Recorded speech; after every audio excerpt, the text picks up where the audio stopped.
Osée, chapitre 8. Embouche la trompette, l'ennemi fond comme un aigle sur la maison de l'Éternel, parce qu'ils ont violé mon alliance et transgressé ma loi. Ils crieront vers moi, mon Dieu, nous te connaissons, nous, Israël. Israël a rejeté le bien, l'ennemi le poursuivra. Ils ont établi des rois sans mon ordre et des chefs à mon insu. Ils ont fait des idoles avec leur argent et leur or, c'est pourquoi ils seront anéantis. L'Éternel a rejeté ton vœu, Samarie. Ma colère s'est enflammée contre eux. Jusqu'à quand refuseront-ils de se purifier? Il vient d'Israël un ouvrier l'a fabriqué, et ce n'est pas un Dieu. C'est pourquoi le veau de Samarie sera mis en pièces. Puisqu'ils ont semé du vent, ils moissonneront la tempête. Ils n'auront pas un épi de blé. Ce qui poussera ne donnera point de farine, et s'il y en avait, des étrangers la dévoreraient. Israël est anéanti. Ils sont maintenant parmi les nations comme un vase qui n'a pas de prix, car ils sont allés en Assyrie comme un âne sauvage qui se tient à l'écart. Éphraïm a fait des présents pour avoir des amis. Quand même, ils font des présents parmi les nations. Je vais maintenant les rassembler, et bientôt ils souffriront sous le fardeau du roi des princes. Éphraïm a multiplié les autels pour pécher, et ces autels l'ont fait tomber dans le péché. Que j'écrive pour lui toutes les ordonnances de ma loi, elles sont regardées comme quelque chose d'étranger. Ils immolent des victimes qu'ils m'offrent, et ils en mangent la chair. L'Éternel n'y prend point de plaisir. Maintenant l'Éternel se souvient de leur iniquité, et il punira leur péché. Ils retourneront en Égypte. Israël a oublié celui qui l'a fait, et a bâti des palais, et Juda a multiplié les villes fortes. Mais j'enverrai le feu dans leurs villes, et il dévorera les palais. Osée, chapitre 9. Israël, ne te livre pas à la joie, à l'allégresse, comme les peuples. De ce que tu t'es prostitué en abandonnant l'Éternel, de ce que tu as aimé un salaire impur dans toutes les aires à blé. L'air et le pressoir ne les nourriront pas, et le mou leur fera défaut. Ils ne resteront pas dans le pays de l'Éternel. Éphraïm retournera en Égypte, et ils mangeront en Assyrie des aliments impurs. Ils ne feront pas à l'Éternel des libations de vin, elles ne lui seraient point agréables. Leurs sacrifices seront pour eux comme un pain de deuil. Tous ceux qui en mangeront se rendront impurs, car leur pain ne sera que pour eux, il n'entrera point dans la maison de l'Éternel. Que ferez-vous au jour solennel, au jour des fêtes de l'Éternel? Car voici, ils partent à cause de la dévastation. L'Égypte les recueillera, Moph leur donnera des sépulcres. Ce qu'ils ont de précieux, leur argent, sera la proie des ronces, et les épines croîtront dans leurs tentes. Ils arrivent les jours du châtiment, ils arrivent les jours de la rétribution. Israël va l'éprouver. Le prophète est fou, l'homme inspiré à le délire, à cause de la grandeur de tes iniquités et de tes rébellions. Éphraïm est une sentinelle contre mon Dieu. Le prophète, un filet d'oiseleurs est sur toutes ses voies. Un ennemi dans la maison de son Dieu.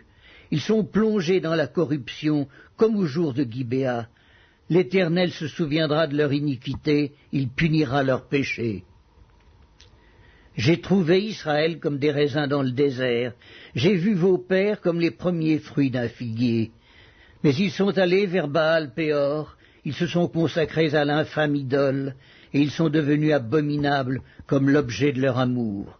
La gloire d'Éphraïm s'envolera comme un oiseau, plus de naissance, plus de grossesse, plus de conception. S'ils élèvent leurs enfants, je les en priverai avant qu'ils soient des hommes, et malheur à eux quand je les abandonnerai. Éphraïm, aussi loin que portent mes regards du côté de Tyr, est planté dans un lieu agréable, mais Éphraïm mènera ses enfants vers celui qui les tuera. Donne-leur, ô Éternel, que leur donneras-tu? Donne-leur un sein qui avorte et des mamelles desséchées. Toute leur méchanceté se montre à Gilgal. C'est là que je les ai pris en aversion, à cause de la malice de leurs œuvres. Je les chasserai de ma maison, je ne les aimerai plus. Tous leurs chefs sont des rebelles. Éphraïm est frappé, sa racine est devenue sèche. Ils ne porteront plus de fruits. Et s'ils ont des enfants, je ferai périr les objets de leur tendresse.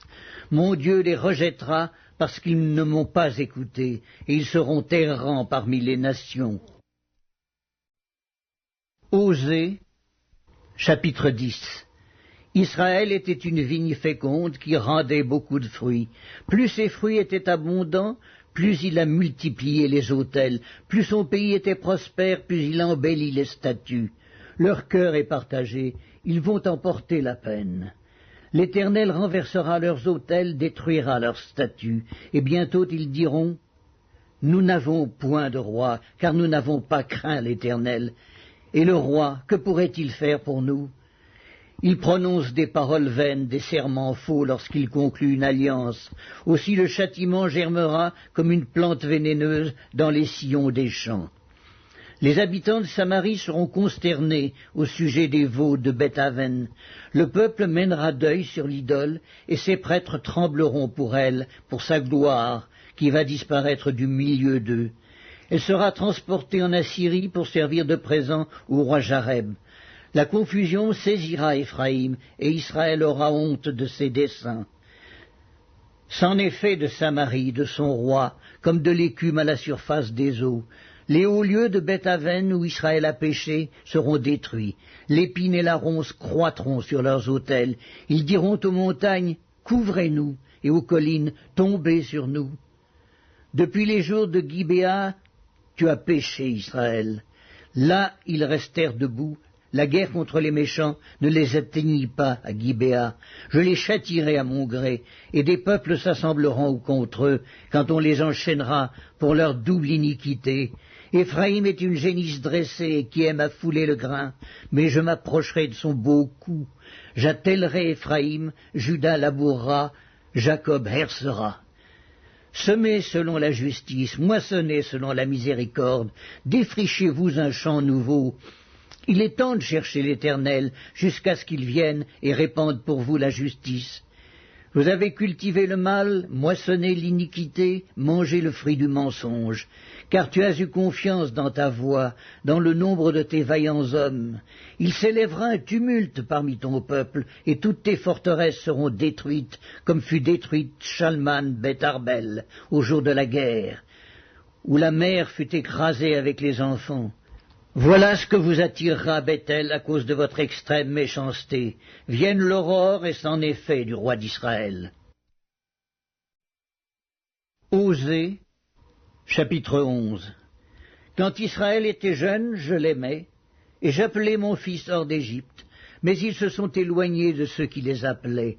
Ils ont sacrifié au Baal et offert de l'encens aux idoles.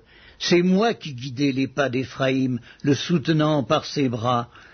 Et ils n'ont pas vu que je les guérissais. Je les tirai avec des liens d'humanité, avec des cordages d'amour. Je fus pour eux comme celui qui aurait relâché le joug près de leur bouche, et je leur présentai de la nourriture. Ils ne retourneront pas au pays d'Égypte, mais l'Assyrien sera leur roi, parce qu'ils ont refusé de revenir à moi. L'épée fondra sur leur ville, anéantira, dévorera leur soutien, à cause des desseins qu'ils ont eus. Mon peuple est enclin à s'éloigner de moi. On les rappelle vers le Très-Haut, mais aucun d'eux ne l'exalte. Que ferai-je de toi, Éphraïm? Dois-je te livrer, Israël? Te traiterai-je comme Adma? Te rendrai-je semblable à Tseboïm? Mon cœur s'agite au-dedans de moi, toutes mes compassions sont émues. Je n'agirai pas selon mon ardente colère, je renonce à détruire Éphraïm, car je suis Dieu et non pas un homme, je suis le Saint au milieu de toi, je ne viendrai pas avec colère. Ils suivront l'Éternel qui rugira comme un lion, car il rugira, et les enfants accourront de la mer. Ils accourront de l'Égypte comme un oiseau, et du pays d'Assyrie comme une colombe, et je les ferai habiter dans leurs maisons, dit l'Éternel. Osée, chapitre 12. Éphraïm m'entoure de mensonges et la maison d'Israël de tromperies. Juda est encore sans frein vis-à-vis de Dieu, vis-à-vis du Saint fidèle. Éphraïm se repaît devant et poursuit le vent d'Orient. Chaque jour il multiplie le mensonge et la violence. Il fait alliance avec l'Assyrie, et on porte de l'huile en Égypte. L'Éternel est aussi en contestation avec Juda, et il punira Jacob pour sa conduite, il lui rendra selon ses œuvres. Dans le sein maternel, Jacob saisit son frère par le talon, et dans sa vigueur, il lutta avec Dieu. Il lutta avec l'ange, et il fut vainqueur. Il pleura et lui adressa des supplications. Jacob l'avait trouvé à Bethel, et c'est là que Dieu nous a parlé.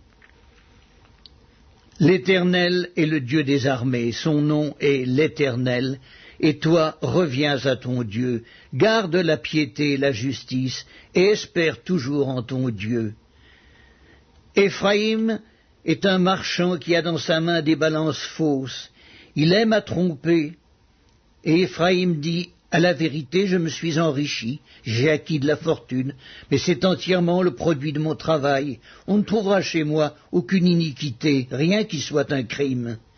Et moi, je suis l'Éternel ton Dieu, dès le pays d'Égypte. Je te ferai encore habiter sous des tentes comme au jour de fête. J'ai parlé aux prophètes, j'ai multiplié les visions, et par les prophètes j'ai proposé des paraboles. Si Galaad n'est que néant, ils seront certainement anéantis. Ils sacrifient des bœufs dans Gilgal. Aussi leurs autels seront comme des monceaux de pierre sur les sillons des champs. Jacob s'enfuit au pays d'Aram, Israël servit pour une femme, et pour une femme il garda les troupeaux. Par un prophète l'Éternel fit monter Israël hors d'Égypte, et par un prophète Israël fut gardé. Éphraïm a irrité l'Éternel amèrement. Son Seigneur rejettera sur lui le sang qu'il a répandu.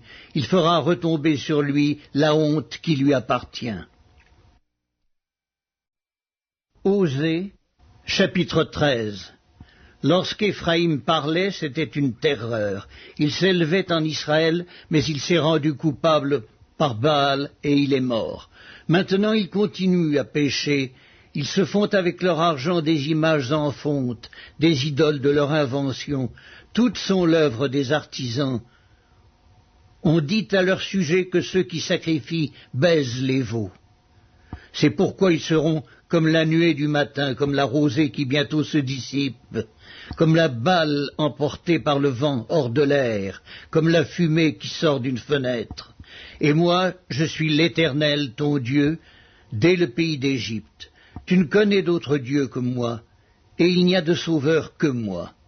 Je t'ai connu dans le désert, dans une terre aride. Ils se sont rassasiés dans leur pâturage, ils se sont rassasiés et leur cœur s'est enflé. C'est pourquoi ils m'ont oublié. Je serai pour eux comme un lion, comme une panthère, je les épierai sur la route. Je les attaquerai comme une ours à qui on a enlevé ses petits, et je déchirerai l'enveloppe de leur cœur. Je les dévorerai comme une lionne, les bêtes des champs les mettront en pièces. Ce qui cause ta ruine, Israël, c'est que tu as été contre moi, contre celui qui pouvait te secourir. Où donc est ton roi, qu'il te délivre dans toutes tes villes? Où sont tes juges, au sujet desquels tu disais « Donne-moi un roi et des princes ». Je t'ai donné un roi dans ma colère, je te l'ôterai dans ma fureur. L'iniquité d'Éphraïm est gardée, son péché est mis en réserve, les douleurs de celle qui enfante viendront pour lui. C'est un enfant peu sage qui, au terme voulu, ne sort pas du sein maternel. Je les rachèterai de la puissance du séjour des morts, je les délivrerai de la mort. Ô mort, où est ta peste? Séjour des morts, où est ta destruction?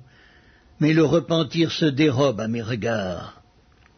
Éphraïm a beau être fertile au milieu de ses frères, le vent d'Orient viendra, le vent de l'Éternel s'élèvera du désert, desséchera ses sources, tarira ses fontaines, on pillera le trésor de tous les objets précieux. Samarie sera punie parce qu'elle s'est révoltée contre son Dieu. Ils tomberont par l'épée, leurs petits-enfants seront écrasés, et l'on fendra le ventre de leurs femmes enceintes. Osée, chapitre 14. Israël, reviens à l'Éternel ton Dieu, car tu es tombé par ton iniquité. Apportez avec vous des paroles et revenez à l'Éternel. Dites-lui, Pardonne toutes les iniquités et reçois-nous favorablement. Nous t'offrirons, au lieu de taureaux, l'hommage de nos lèvres. L'Assyrien ne nous sauvera pas, nous ne monterons pas sur des chevaux, et nous ne dirons plus à l'ouvrage de nos mains notre Dieu, car c'est auprès de toi que l'orphelin trouve compassion. Je réparerai leur infidélité, j'aurai pour eux un amour sincère, car ma colère s'est détournée d'eux. Je serai comme la rosée pour Israël, il fleurira comme le lys, et il poussera des racines comme le Liban. Ses rameaux s'étendront, il aura la magnificence de l'olivier et les parfums du Liban. Ils reviendront s'asseoir à son ombre, ils redonneront la vie aux froment, et ils fleuriront comme la vigne. Ils auront la renommée du vin du Liban. Éphraïm, qu'ai-je à faire encore avec les idoles? Je l'exaucerai, je le regarderai. Je serai pour lui comme un cyprès verdoyant, c'est de moi que tu recevras ton fruit. Que celui qui est sage prenne garde à ces choses, que celui qui est intelligent les comprenne, car les voies de l'Éternel sont droites, les justes y marcheront, mais les rebelles y tomberont.